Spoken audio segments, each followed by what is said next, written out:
So, we're going to be talking about Mom and Dad. Right. Nicolas Cage and Selma Blair. Sorry. And you know what's funny? Selma Blair was like the only good thing about that movie.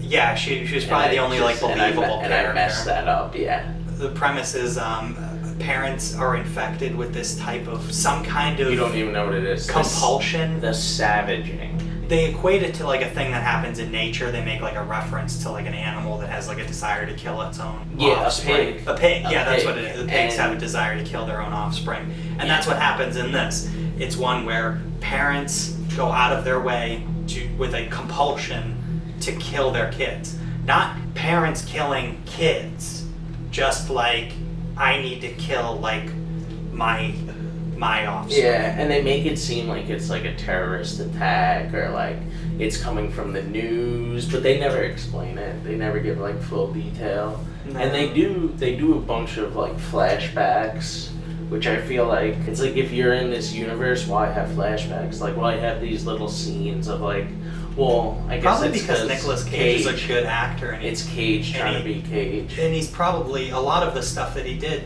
seemed like it was probably dumb, weird Nicolas Cage improv stuff. I feel this movie could either make you feel like Nicolas Cage is like the greatest actor or the worst, because he's been in like so many things, and like it's just like at this point it's like, is he good?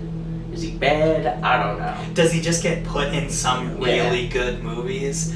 I'm convinced that he is a really good actor, but I feel like in certain situations, like I feel like this movie, he probably took his cagey persona and definitely ran with it here. He tickles a little boy and he slaps his hiney. It's like then he gives his kid a weird look, like, you know, the scene when he's smashing his pool table too. Yeah, and like, you know, it's just him in these weird, like, he loves these weird faces.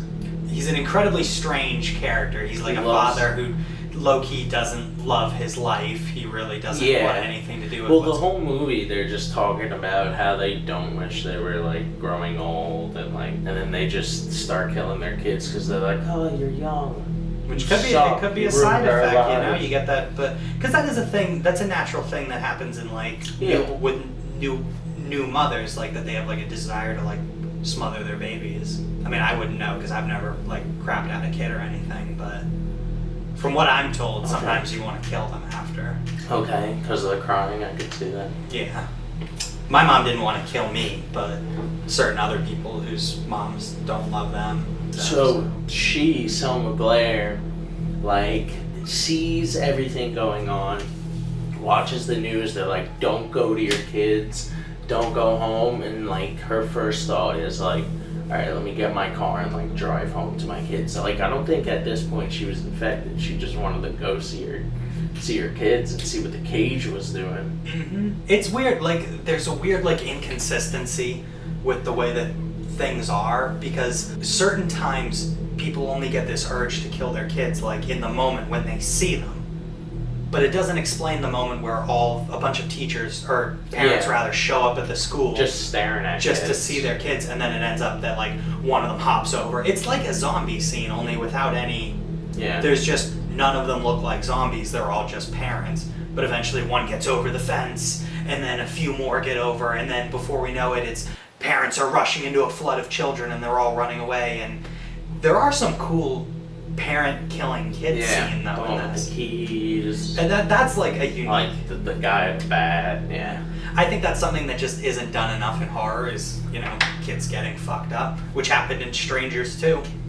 Those kids got fucked up, you know? Yeah, they did. They did live. But yeah, exactly. They did live. They lived. But not all the kids live in this. But you don't even get to see it. You just see her kids. I'm pretty sure you're not legally allowed to show a child being harmed.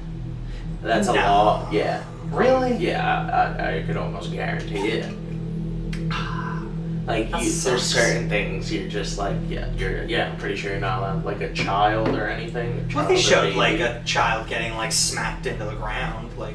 He was like a teen, like, but it was like a punch. Okay. And it was an open hand slap. Yeah. I don't know. And then the kid put like a dead animal in Cage's Trans Am, Firebird, like His right? baby. Yeah. His then last called, his last tangible evidence of youth. But then like there was a flashback where he was telling his kid like it was a pussy magnet, and the kid's like 5 years old. Yeah. It's like, I'd kill you if you touch it again. And it just shows that Nicolas Cage's character was just this douchey dad who never wanted to be a dad, but Yeah.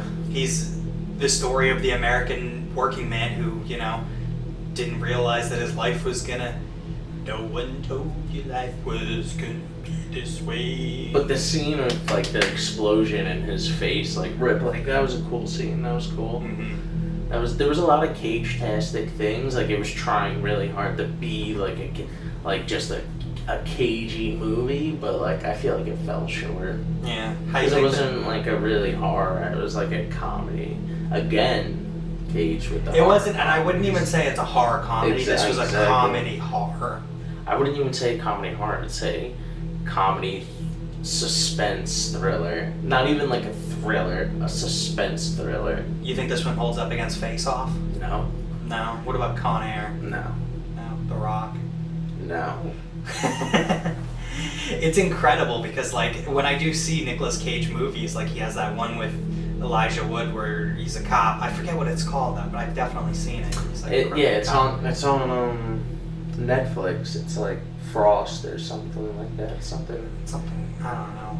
I'll look it up. There's a lot of really cool ones, but Well, I'm sure there's gonna be another great one. I'm sure there's gonna be another. You think just Cage has got another good one in him? Absolutely. I think he's got plenty in him, but he also has plenty of garbage in him, and he has plenty of these ones in him where they're like just gems because of how ridiculous they are. Because that's Cage. But Selma Blair, fantastic. She This did is do a a great fantastic movie job. for her. And I think the interesting concept alone makes it worth watching, but it's not. Could have been better. It could have definitely been better, but it's definitely a funny one to Everything watch. could be better. Like if you think about it, I don't know. Yeah. How many spooky ghosts? 0.5. All right. I'd give it 1.5 spooky ghosts. Really, that's a lot. Yeah. The one is Cage. The one is Cage. Yeah. Is it not? But you're not basing it off Nicolas Cage. No, I'm not basing the movie off of my favorite How actor. hard? Yeah, I mean, you're giving an extra point just because he's in it. Because I'm biased towards one of my favorite actors. Okay. Absolutely. But I think anybody has certain actors that like. I mean, I love them in things, but no, I'm not gonna give someone an extra. I love Paul Rudd. Doesn't mean I'm gonna give the Halloween movie he was in 4 spooky ghosts. You know what I mean? I don't know. I think in a situation where you're rating it from suck to stink, it's one thing, but when you're going from like medium to good, it's different. Because it can make a totally not watchable movie watchable if I just see like, oh, that's Nicolas Cage, he's funny. Okay, I can understand. That's why. It's That's the Nicolas difference Cage, between yeah. 0.5 that- to 1.5. No, because but there's if a it was a bunch 3 movie, I wouldn't give it a 4. There's a bunch of garbage movies with Nicolas Cage I wouldn't watch. This is like attempting to be cagey. Absolutely, And because he does falls have a short. lot of vanilla. I wouldn't recommend it if Meh. you want to get caged. I wouldn't really. I mean, If you want to get caged, if you haven't watched Ghost Rider, if you haven't watched the other 3 movies that I talked about, if you haven't watched all the National Treasures, watch them first. But if not, yeah. Vampire's Kiss. You know? A Vampire's Kiss. Please watch A Vampire's Kiss. Please. Please. Please. Fucking please.